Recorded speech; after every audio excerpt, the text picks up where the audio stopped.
Bonjour à vous qui nous rejoignez pour ces quelques minutes de méditation proposées par l'Église protestante française de Londres. Et une salutation toute spéciale à tous les enfants de la communauté qui sont là aujourd'hui devant leur écran. C'est une très bonne idée parce que ce culte justement vous est plus particulièrement adressé pour ce dimanche. Et si vous écoutez bien, eh bien peut-être que vous entendrez Dieu parler dans votre cœur. Enfin, adultes ou enfants, jeunes ou vieux, croyants ou incroyants, seuls ou en famille devant votre écran, que chacun de nous reçoive de lui la grâce, la joie et la paix dans son cœur et dans sa vie. Alors c'est vrai que tous ces derniers mois ont été bien difficiles à vivre, certainement pour beaucoup. L'enfermement avec les parents ou les frères et sœurs, sur le dos en permanence, les cours à distance, les amis qu'on ne voit plus, les vacances qui ne peuvent plus vraiment se faire comme avant. Il y a parfois de quoi vraiment se désespérer un peu de cette crise qui semble ne plus finir.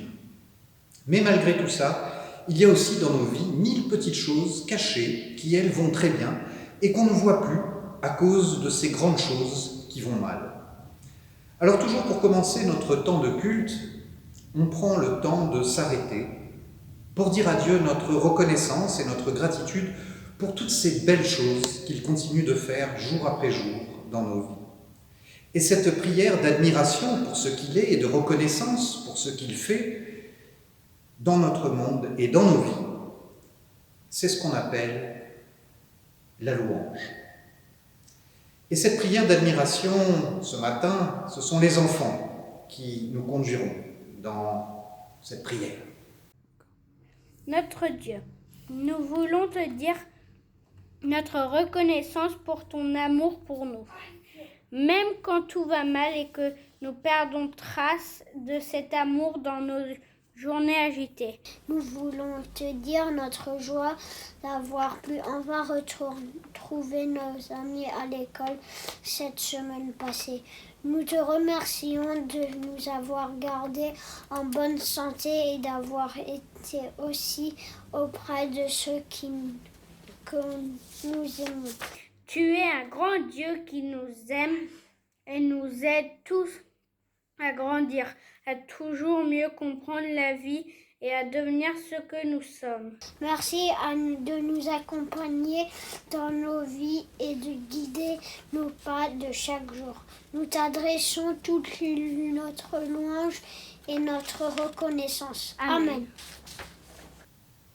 Notre Dieu, alors que nous allons entendre ces textes de l'Écriture pour éclairer nos cœurs, dispose-nous ce matin à recevoir cette parole comme ta parole pour nos vies. Rends-nous attentifs et disponibles pour entendre et discerner ta voix dans nos vies. Ensemble, nous t'en prions. Amen. Ce matin, les enfants liront juste pour nous quelques versets extraits de notre évangile du jour au chapitre 3 de l'évangile de Jean. Jésus dit à Nicodème: il faut que vous naissiez de nouveau. Le vent souffle où il veut et tu en entends le bruit. Il ne sait ni d'où il vient, ni d'où il va. Il en est ainsi de tout homme qui est né de l'esprit. Car Dieu a tant aimé le monde qu'il a donné son Fils unique, afin que quiconque croit en lui ne périsse point, mais ait la vie éternelle. Dieu en effet n'a pas envoyé son Fils sur terre pour qu'il juge le monde, mais pour que le monde soit sauvé par lui.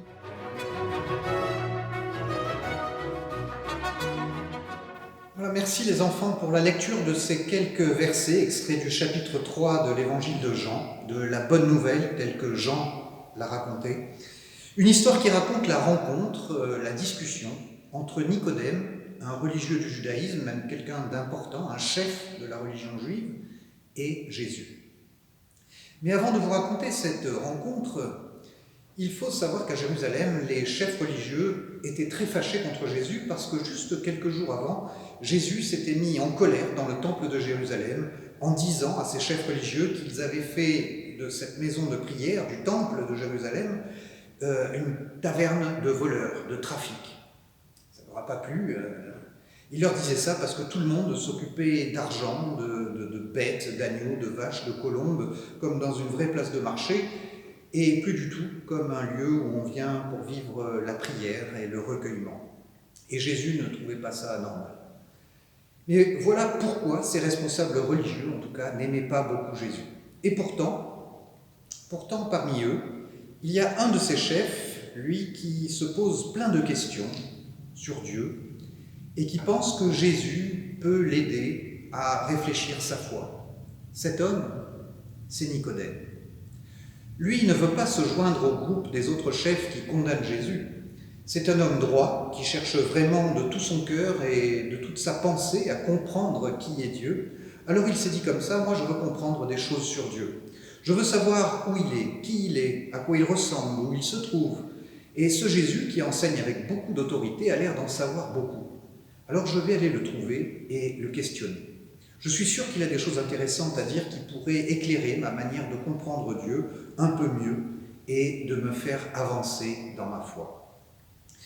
Mais Nicodème avait un peu peur d'être repéré en train d'aller voir Jésus, il avait peur d'être repéré par les autres religieux, et c'est pour ça, nous raconte Jean dans son évangile, qu'il décide d'aller trouver et parler à Jésus directement et très discrètement de nuit, pour ne pas être vu, pour ne pas être repéré. Il vient donc interroger Jésus sur ce qu'il dit de Dieu. Et Jésus va lui répondre, entre autres choses, 3 vérités sur Dieu, 3 vérités que vous avez lues. D'abord, il faut que vous naissiez de nouveau. Le vent souffle où il veut et tu en entends le bruit, mais tu ne sais pas ni d'où il vient, ni où il va. Et il en est ainsi de tout homme qui est né de l'Esprit. Naître de nouveau. Nicodème ne comprend pas très bien ce que lui dit Jésus. Ce n'est pas possible de retourner dans le ventre de sa mère et de naître une nouvelle fois. Mais Jésus ne dit pas que c'est possible ou pas. Il dit « il faut que vous naissiez de nouveau ». Pour comprendre Dieu, il faut naître de nouveau. Mais cette nouvelle naissance n'est pas unique. Ce n'est pas une chose qui se produit une fois pour toutes, mais il s'agit plutôt de naître de nouveau, et de nouveau, et de nouveau. Et nous passons ainsi notre vie entière à changer notre vision de Dieu, notre manière aussi de comprendre le monde, les autres, ceux qui nous entourent, et nous-mêmes. Et c'est pourquoi il ne faut pas redouter ces grands changements, ces révolutions parfois dans nos têtes, et même Jésus nous dit qu'il faut les rechercher et naître de nouveau. Nous devons toujours voir Dieu et comprendre Dieu de manière différente. Alors aujourd'hui il est comme ci, demain il sera comme ça. Voilà, Dieu est comme le vent, et comme le vent, il est mouvement. Et comme le vent, on ne peut pas l'attraper, on ne peut pas le saisir, on ne peut pas l'arrêter, on ne peut pas le mettre dans une boîte. On ne peut vraiment savoir là où il commence et là où il se termine. On doit reconnaître que si Dieu est comme le vent, il n'y a jamais une seule fois, depuis des millions d'années, il n'y a jamais eu une seule fois le même vent. Comme pour les couchers du soleil, c'est un peu pareil. Ils sont tous et partout des spectacles uniques et toujours différents. C'est pourquoi il faut bien prendre le temps de les regarder quand ils sont là. Mais voilà, si on ne peut pas attraper le vent, à son passage, on en ressent en tout cas les effets. Le vent, on ne le voit pas, on voit juste ses effets sur les feuilles d'un arbre ou sur les vagues de la mer. Oui, Dieu est un peu comme le vent. Alors parfois, quand vous y penserez, à chaque fois que vous sentez un coup de vent, eh bien vous pourrez toujours sourire. C'est juste un rappel que Dieu passe, change et n'est jamais le même. Et puis Jésus continue. Car Dieu a tant aimé le monde qu'il a donné son Fils unique, afin que quiconque croit en lui ne meure pas, mais qu'il ait la vie éternelle. Voilà aussi pourquoi Nicodème était là. Il voulait comprendre le lien entre Dieu et Jésus. Et Jésus essaye de lui expliquer que ce lien est un lien d'amour. Dieu déverse son amour et sa sagesse sur les hommes, sur tous les hommes. Dieu a tant aimé le monde. Mais les hommes, on ne sait pas trop pourquoi, préfèrent rester fermés à cet amour et ils n'en veulent pas du tout de cet amour de Dieu. Alors, même si quand même certains hommes, certaines femmes savent quand même entrouvrir un tout petit peu leur cœur à ces trésors de Dieu pour tous les hommes, à cette parole de sagesse, mais justement, Jésus était parmi les hommes celui capable de s'ouvrir complètement, totalement, à tout cet amour, toute cette sagesse, et dans lequel Dieu a pu exprimer sa parole. En ce sens, Jésus est très spécial parmi les hommes, unique, et c'est pourquoi il parle de lui comme fils unique. Dieu a donné sa parole au monde à travers celui qui a pu s'ouvrir assez pour la recevoir. En ce sens, Jésus est très spécial, vraiment, et très différent. Et Nicodème, qui jusque-là vivait un peu dans la crainte de Dieu, et qui ne savait pas trop jusque-là les sentiments de Dieu pour lui, à son égard, eh bien il entend, à travers les paroles de Jésus, que Dieu l'aime. Dieu a tant aimé Nicodème, comme il nous a chacun tant aimé, qu'il a donné son Fils, celui en qui il a placé sa parole et en qui il a placé toute son affection pour le monde, et donc pour Nicodème, et donc pour nous aussi. Enfin, Jésus apprend autre chose encore à Nicodème. Et nous, on écoute. Dieu, en effet, n'a pas envoyé son Fils dans le monde pour qu'il juge le monde, mais pour que le monde soit sauvé par lui. Voilà, ce verset que vous avez lu est assez clair et tout le monde peut le comprendre. Dieu n'a que faire d'un jugement des hommes. Tout l'amour qu'il a mis en Jésus, c'est pour les sauver, pour les guérir, certainement pas pour les juger. C'est le même mot d'ailleurs, ce mot guérir, c'est le même mot en grec, sauver et guérir, ça pourrait être utilisé de la même manière. Dieu n'a pas envoyé son Fils dans le monde pour qu'il le juge, mais pour que le monde soit guéri par lui. C'est comme ça qu'on pourrait traduire en tout cas.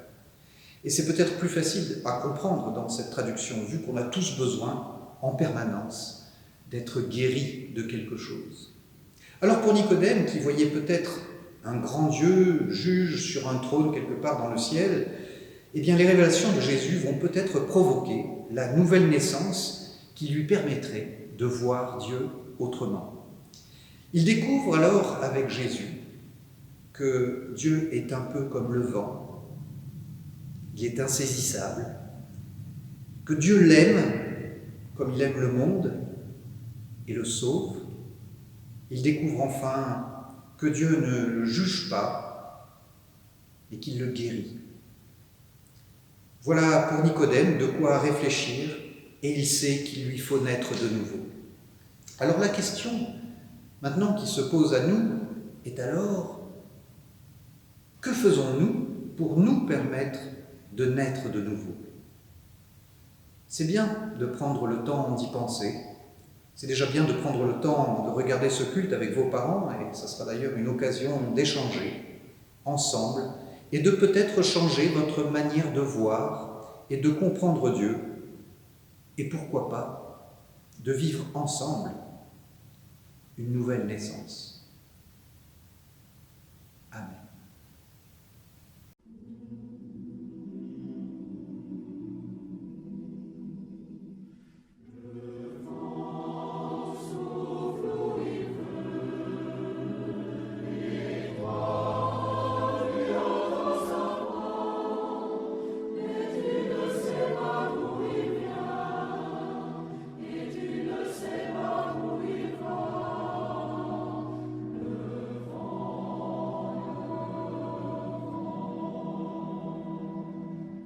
Comme l'oiseau loin de la terre, tu voudrais t'envoler vers le soleil, vers la lumière, dans un ciel de liberté. Le vent souffle où il veut, et toi tu entends sa voix, mais tu ne sais pas d'où il vient, et tu ne sais pas où il va.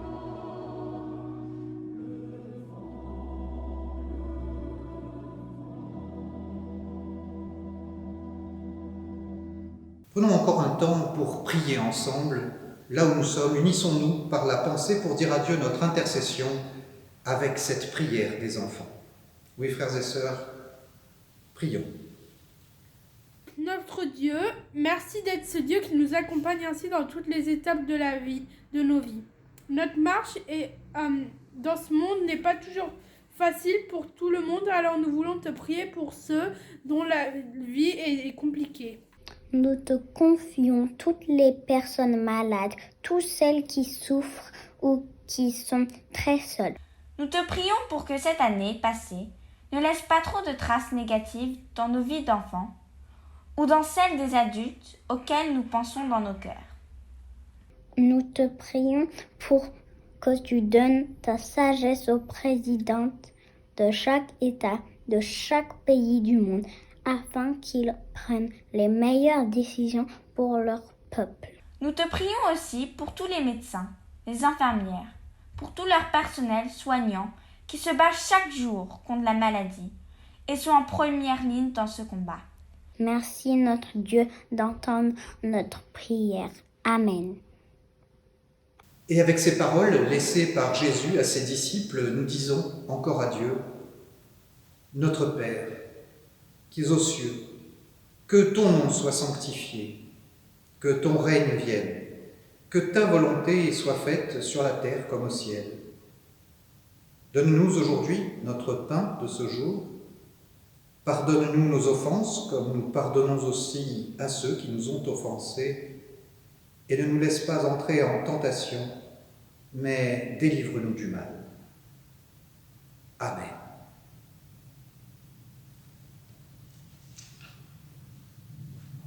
Voilà, c'est déjà la fin de notre temps de réflexion et de méditation pour ce matin. Merci aux enfants d'avoir écouté ce service et merci à tous ceux qui l'ont préparé avec nous pour vous. Merci à vous tous d'avoir choisi de faire cette pause spirituelle avec nous et nous espérons que ce dimanche, l'Esprit a pu parler à vos cœurs à travers ces paroles d'enfants. Voilà, chaque semaine, je conclus ce moment en vous laissant une petite phrase, une petite pensée, une citation à méditer. Et pour vous, ce matin, une parole qui nous rappelle que les épreuves que nous pouvons traverser n'ont pas qu'un mauvais côté.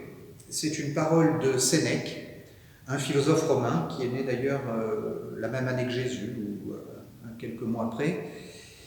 Et il remarque la chose suivante: seul l'arbre qui a subi les assauts du vent est vigoureux, car c'est dans cette lutte que ses racines, mises à l'épreuve, se fortifient. Et maintenant, où que tu sois, et qui que tu sois, l'Éternel Dieu te bénit, il accompagne tes pas, et il garde ta route. Amen. Merci encore aux enfants. Au revoir, bon dimanche, et bonne semaine à vous.